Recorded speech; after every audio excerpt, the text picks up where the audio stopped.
Hello students, this is part 3 of chapter motion. जैसे कि हमने पार्ट 1 और पार्ट 2 में बाकी टॉपिक्स को काफ़ी अच्छे से कवर किए, तो मैं आपको प्रेफर करूंगा कि किसी ने वो पार्ट्स नहीं देखे हैं तो उनको भी आप जाके देखें। उनका लिंक मैं डिस्क्रिप्शन बॉक्स में दे दूंगा आपको। आप शुरू करते हैं हम पार्ट 3 को। पार्ट 3 में हम सबसे पहले देखेंगे distance time graph, right. Then we will discuss velocity time graph. We will discuss these graphs one by one। इनके लिए मैंने आपको कहा था कि मैं सेकंड लेक्चर को यहीं पे इसलिए ख़त्म किया था वहाँ पे मैंने कि आपके कंसेप्ट अगर आपको अच्छे से नहीं समझ में आ रहे हैं तो आपको थोड़ा सा टाइम मिल सके अपने कंसेप्ट्स को स्ट्रॉन्ग बनाने में। तो उसमें हमने कंसेप्चुअली किया क्या था कि हमने एक लाइन देखी थी, हमने एक ग्राफ देखा था। उसमें देखा था अगर हमारे पास लाइन ओरिजिन से पास नहीं कर रही है, चाहे वो यहाँ से पास कर रही है चाहे यहाँ से पास कर रही है, और ये जो वैल्यूज आ रही हैं ये हमारे पास क्या आ रहे थे, इंटरसेप्ट्स आ रहे थे, राइट। These were intercepts. और जो भी उस लाइन की स्लोप थी, स्लोप के लिए हम क्या कर रहे थे, कोई भी दो पॉइंट्स हम लेट कर रहे थे, उनके ऊपर हम y कोऑर्डिनेट्स जो भी, फॉर एग्जांपल ये मेरे पास पॉइंट है x2 y2, ये मेरे पास पॉइंट है x1 y1, इनके y कोऑर्डिनेट्स को माइनस करके हमने डिवाइड करना था x कोऑर्डिनेट्स के सब्ट्रैक्शन को। That is y2 minus y1 upon x2 minus x1, and this is what we call slope, right? This is all what we discuss in part 2, and now we need to move on from part 3, that is a distance time graph. So starts, that is a distance time graph.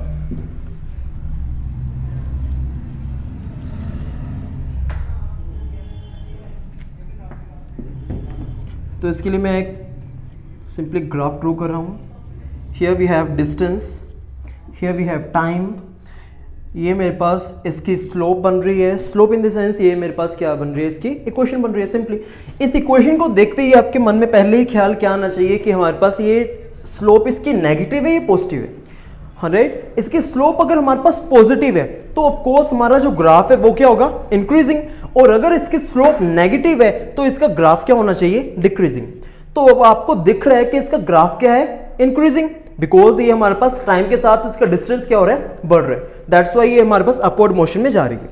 तो ये इसका अगर increasing, it means हमें इतना तो gas हो गया कि इसकी हमारे पास जो स्लोप है वो क्या आएगी, पॉजिटिव।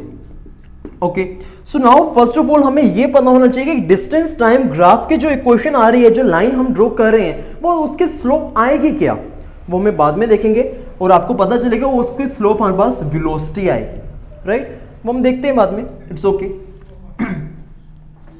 बट पहले हमारा ध्यान किधर होना चाहिए कि हमारे पास जो कंसेप्ट था वो क्या था। मान लीजिए इस पॉइंट पे, ये हम दो पॉइंट सेलेक्ट कर रहे हैं, इस पॉइंट पे हमने डिस्टेंस कवर किया है s2, और इस पे I am so sorry, of course it is a y axis. So y axis का कोऑर्डिनेट हम सबसे पहले लिखते हैं, तो यहाँ पे t2, और t2 डिस्टेंस पे हमने कवर किया है s2 डिस्टेंस, राइट। और इस ये पॉइंट हमें रिप्रेजेंट क्या कर रहे हैं कि हमने t1 डिस्टेंस में S1 डिस्टेंस कवर कर लिया। Any doubts?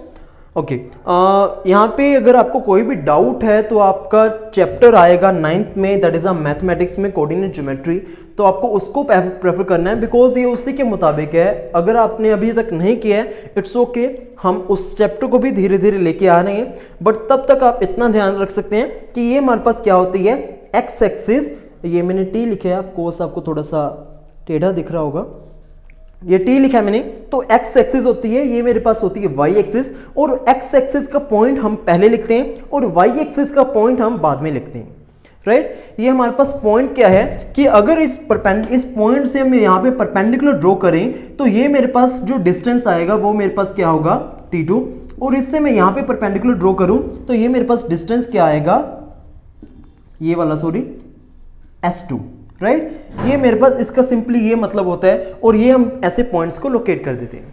तो ये ऐसे हमारे पास दो पॉइंट्स आ चुके हैं, तो हम इसके स्लोप निकाल सकते हैं इजीली। हम क्या करेंगे, इनके y कोऑर्डिनेट्स को माइनस करेंगे, x कोऑर्डिनेट्स को माइनस करेंगे, उनको डिवाइड कर देंगे।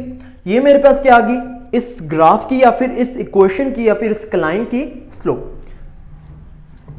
ओके, सो नाउ अब याद करते हैं हम लास्ट पार्ट्स में वेलोसिटी की डेफिनेशन हमने क्या की थी। वेलोसिटी की डेफिनेशन हमने लास्ट पार्ट में क्या पढ़ी थी?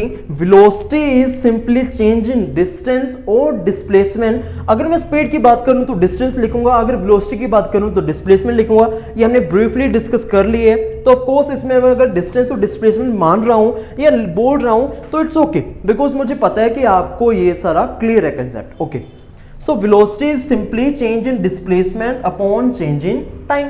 ये हमने देख लिया। उसके बाद हमने एवरेज वेलोसिटी, उसके कई फॉर्मूलाज देखे थे, बट हमें इसमें नीडेड क्या है कि हमारे पास वेलोसिटी क्या होता है? Change in distance upon change in time.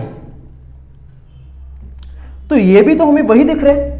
ये ऊपर क्या है न्यूमरेटर में? चेंज इन डिस्टेंस और डिस्प्लेसमेंट वी कैन से, और नीचे हमारे पास क्या है? Change in time. तो यहां पे ना फर्स्ट ऑफ ऑल आप डिस्टेंस और डिस्प्लेसमेंट में बिल्कुल भी कंफ्यूज मत होना। हमने काफी एग्जांपल साथ में की थी, उसमें हमने डिस्टेंस और डिस्प्लेसमेंट्स देखी थी। तो इस लाइन में आप अगर देखो तो इसमें डिस्टेंस और डिस्प्लेसमेंट काइंड ऑफ सेम आएगी। अगर हम ग्राफ ऐसे ले रहे हैं तो उसमें मैं अगर डिस्टेंस भी बोलूं it's okay, we can say that. अगर मैं लाइन की equation kind of circular just ऐसे लूं, सो उसमें हम डिपेंड करेंगे कि हम कहें कि एक पॉइंट हमने ये लिया था और एक पॉइंट हमने ये लिया था, तो इसमें मैं डिस्टेंस कहूंगा या ये डिस्प्लेसमेंट कहूंगा, उसमें फर्क पड़ेगा। बिकॉज डिस्प्लेसमेंट हमारे पास क्या थी? Shortest distance between two points. तो शॉर्टेस्ट डिस्टेंस हमारे पास क्या बनेगा? This one. और अगर हमें डिस्टेंस लेने तो हम इस पूरे इस एरिया को, दैट इज इस लाइन को काइंड ऑफ ये सेमी सर्कल बन रहा है, तो इस सेमी सर्कल के सर्कमफ्रेंस को कंसीडर करेंगे। बट फॉर डिस्प्लेसमेंट हम सिंपली इस वाली लाइन को कंसीडर करेंगे because it is the shortest distance between initial and final point. But here हमारे पास डिस्टेंस और डिस्प्लेसमेंट ऑफ कोर्स सेम बन रही है। ये मेरे पास डिस्टेंस है, यही मेरे पास डिस्प्लेसमेंट भी है। तो यहां पे मैं चाहे डिस्टेंस बोलूं चाहे डिस्प्लेसमेंट बोलूं, एक बात है। सो सिंपली हमें पता चल गया कि ये हमारे पास क्या बन रही है? वेलोसिटी। तो वेलोसिटी हमें पता चल रही है कि ये इसकी स्लोप के आगे हमारे पास सिंपली वेलोसिटी। और यही हम प्रूव करना चाहते थे कि डिस्टेंस टाइम ग्राफ की स्लोप हमें क्या दे रही है? वेलोसिटी। That's it. कि अगर हमें कभी भी डिस्टेंस टाइम ग्राफ गिवन है तो हम क्या निकाल सकते हैं उसकी हेल्प से? वेलोसिटी। अब हम बात करेंगे वेलोसिटी टाइम ग्राफ की। तो मैं यहां पे सिंपली डिस्टेंस की जगह पे क्या कर रहा हूं? वेलोसिटी कर रहा हूं। ओके,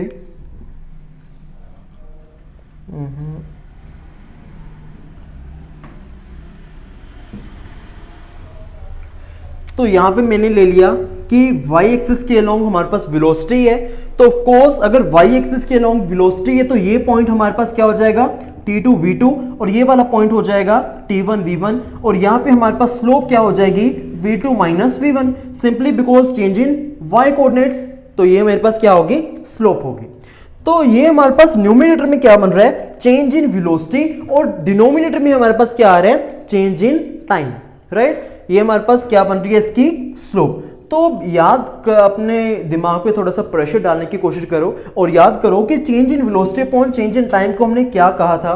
तो आपको पता चलेगा कि इसको हमने एक्सेलेरेशन का नाम दिया था। उसको हमने कहा था acceleration, because acceleration can be termed as change in velocity with respect to change in time. तो ये हमारे पास, इससे हमें क्लियर हो गया कि जो वेलोसिटी टाइम ग्राफ होगा, यहां पे भी हम चेंज कर देते हैं डिस्टेंस टाइम ग्राफ की जगह पे वेलोसिटी टाइम ग्राफ। तो वेलोसिटी टाइम ग्राफ हमें क्या दे रहा है? उसकी स्लोप हमें क्या दे रही है? एक्सेलेरेशन।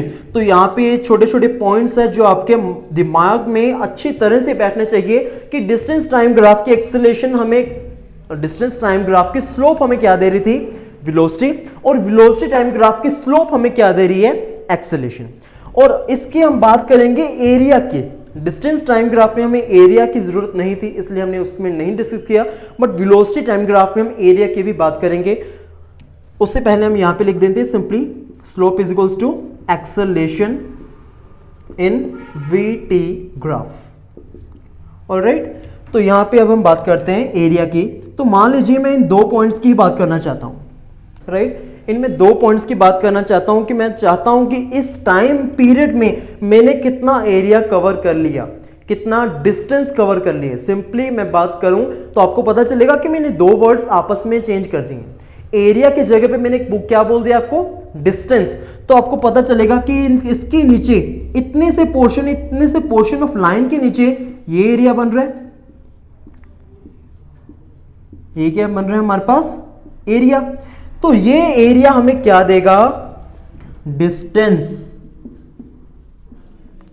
ये एरिया हमें क्या देगा, distance. Because to find the distance we can simply calculate the area of velocity time graph.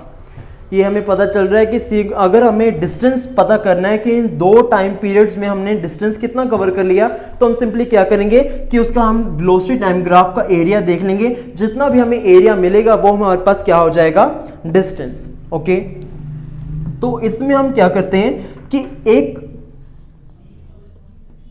Constant line लेते हैं, राइट। एक हम कांस्टेंट लाइन ले रहे हैं, तो मान लीजिए कि हम इधर वाली साइड हमारे पास वेलोसिटी है और इधर वाली साइड हमारे पास टाइम है, राइट। तो इससे हमें पता चल रहा है कि फॉर ऑल टाइम्स हमारी वेलोसिटी क्या है, कांस्टेंट।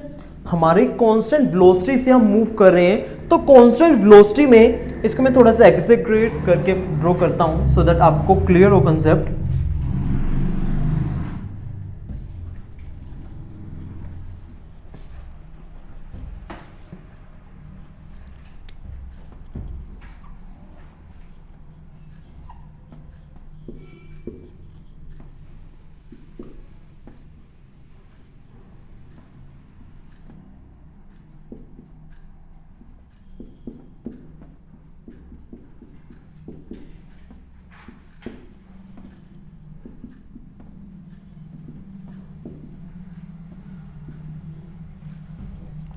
ये हमारे पास वेलोसिटी टाइम ग्राफ था सिंपली। इसमें हमें क्या पता चल रहा है कि ये जो हमारे पास लाइन है, इससे हमें पता चल रहा है कि वो ऑल टाइम पे, हर टाइम पे हमारी वेलोसिटी क्या है, सेम है, that is a v1, right. It means हम कांस्टेंट वेलोसिटी से मूव कर रहे हैं।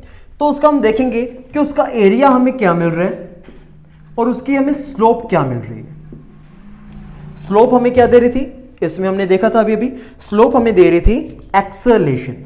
तो स्लोप हम निकालते कैसे हैं कि 2 पॉइंट्स जो भी हमें आ जाते हैं उनके हमें y कोऑर्डिनेट्स को माइनस करना होता है upon change in x coordinates, that is t2 minus t1। तो ऊपर हमें दिख रहा है कि v1 माइनस v1 हो रहा है बिकॉज वेलोसिटी कांस्टेंट है। तो ये हमें क्या मिल गया, 0 upon t2 minus t1। It means constant velocity से अगर हम मूव करेंगे तो उसकी हमें स्लोप क्या मिलेगी, 0।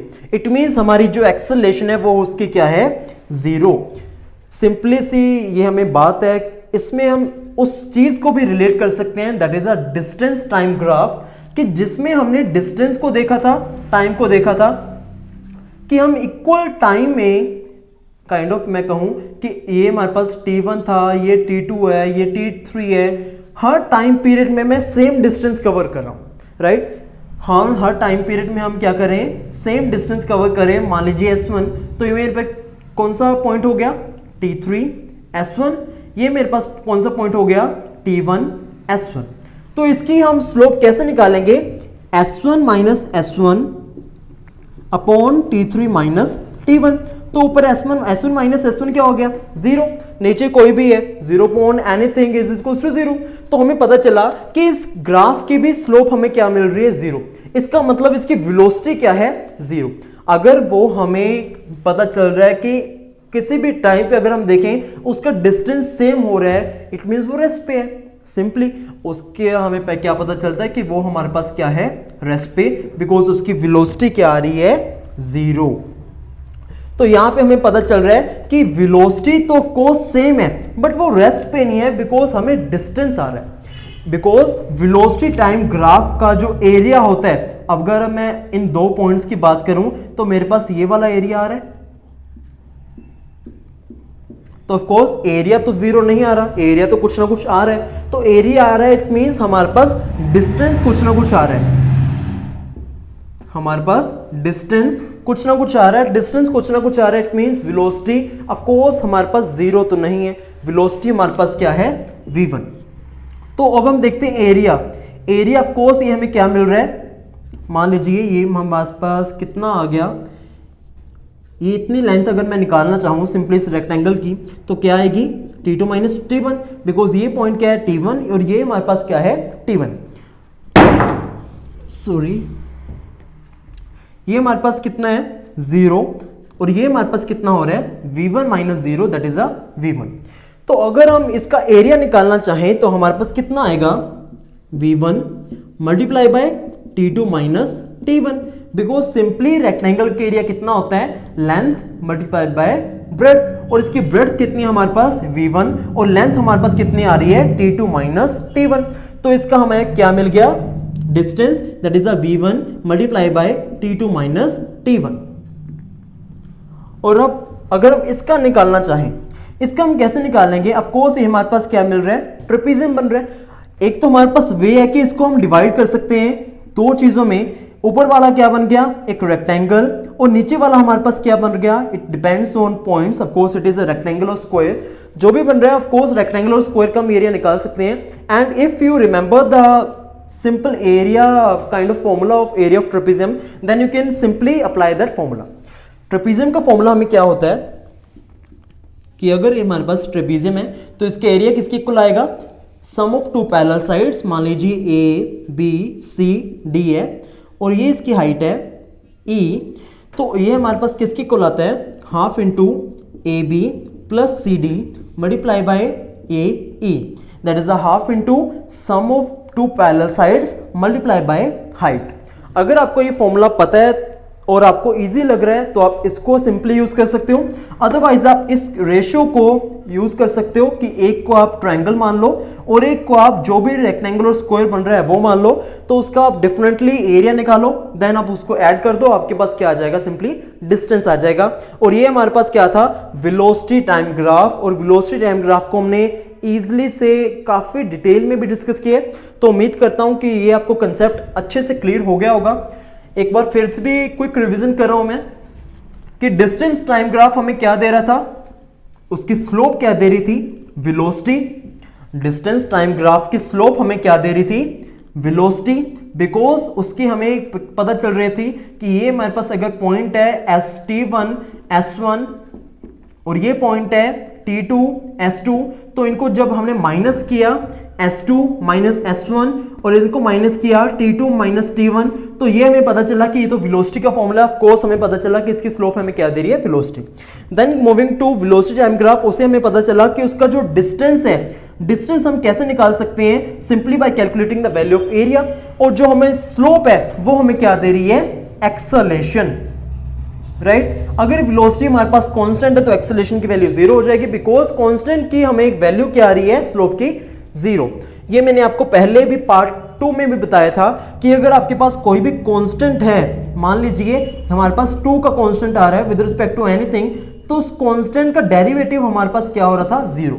बट मैंने आपको बताया था कि डेरिवेटिव ऑफ कोर्स आपको हायर क्लासेस में आएगा, तो आप इसको अगर आपको नहीं भी समझ में आ रहा then it is much sufficient कि आपको अगर स्लोप का मतलब इसमें समझ में आ रहा है, but it is still require कि आपको उसका वर्ड्स का मतलब पता होना चाहिए, बिकॉज ये काइंड ऑफ नॉलेज हो जाती है कि स्लोप को आप कैसे निकाल सकते हो, स्लोप होते क्या है, यहाँ पे वेलोसिटी कैसे आ रही है, एक्सेलरेशन कैसी आ रही है, 0 कैसे आ रहा है एंड सो मच, राइट। तो ये हमारा था आज का लेक्चर, जिसमें हमने काफी कुछ किया, काफी डिटेल में किया, और उम्मीद करता हूं कि आपको काफी कुछ डिटेल में ही समझ में आया होगा। अगर आपको कोई भी पार्ट ऐसा हो जो नहीं समझ में आया, then you can tell me in comment section. I'll try my best to make you learn this chapter. Thank you.